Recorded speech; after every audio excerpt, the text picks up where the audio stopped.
بسم اللہ الرحمن الرحیم والصلاة والسلام علی اشرف الانبیاء والمرسلین نبینا محمد وعلی آلہ وصحبہ اجمعین۔ جنات اور جادوگروں کے بارے میں مزید روشنی ڈالنا چاہتا ہوں۔ میرے عزیز بہن بھائیوں، کسی ایسے بندے کے پاس جانا صحیح نہیں جو کہ کہتا ہو میرے پاس نوری جنات ہیں، یا ایسا کہے میرے پاس روحانیت کا علم ہے۔ یہ لوگ جنات کو استعمال بظاہر کرتے ہیں، لیکن حقیقت میں جنات ان کو استعمال کرتے ہیں۔ اچھے جنات ایسا کام نہیں کرتے، اچھے جنات ایسا کام نہیں کرتے۔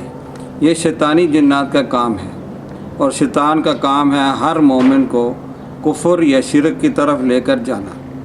ایسے لوگوں کے پاس جانے سے اللہ پہ یقین، توکل کمزور اور بندوں پر یا جنات پر یقین اور توکل ہو جاتا ہے، اور ان کی ہر بات سننے اور ان کی ہر بات انکار کی نہیں جاتی، چاہے وہ شرک کی طرف یا کفر کی طرف سے ہی کیوں نہ لے کر جا رہی ہو۔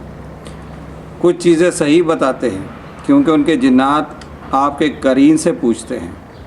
ہر بندے کے ساتھ ایک قرین ہوتا ہے، تو آپ کی زندگی کا لمحہ لمحہ معلوم کر لیتے ہیں، اور جنات ان کے لیے کام کرتے ہیں جو کہ ان کے کہنے پر کام کرے، اور بڑے سے بڑا گناہ کروا کے اس کی تھوڑی سی مدد کرتے ہیں، بلکہ بندے کے ذریعے سے لوگوں کو شرک اور کفر کی طرف لے کر جاتے ہیں۔ کوئی کہتا ہمارے گھر میں تھے، اچھی خوشبو آتی تھی، ہمیں کچھ نہیں کہتے تھے، لیکن کیا اتنا کافی نہیں کہ آپ کے گھر کا حصہ اپنا سمجھ کے بیٹھے ہوئے تھے، اور قتل تک کرنے کی گریز نہیں کرتے جب کوئی مرضی کے خلاف کچھ ہو جائے؟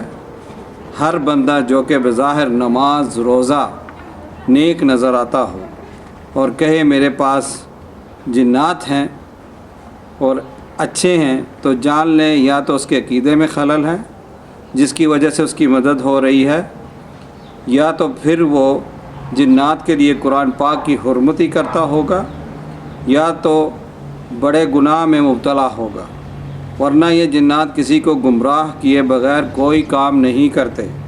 اور سب سے بڑی بات، کیا ایسی کوئی حدیث یا ایسا واقعہ جو صحابیوں سے ثابت ہوا ہو جس میں جنات کا استعمال کیا گیا ہو؟ تو میرے بھائیوں، سنت کے خلاف کوئی بھی قدم اپنے عقیدے کو خراب کرنے کے لیے کافی ہوتا ہے۔ وآخر دعوانا الحمد للہ رب العالمین۔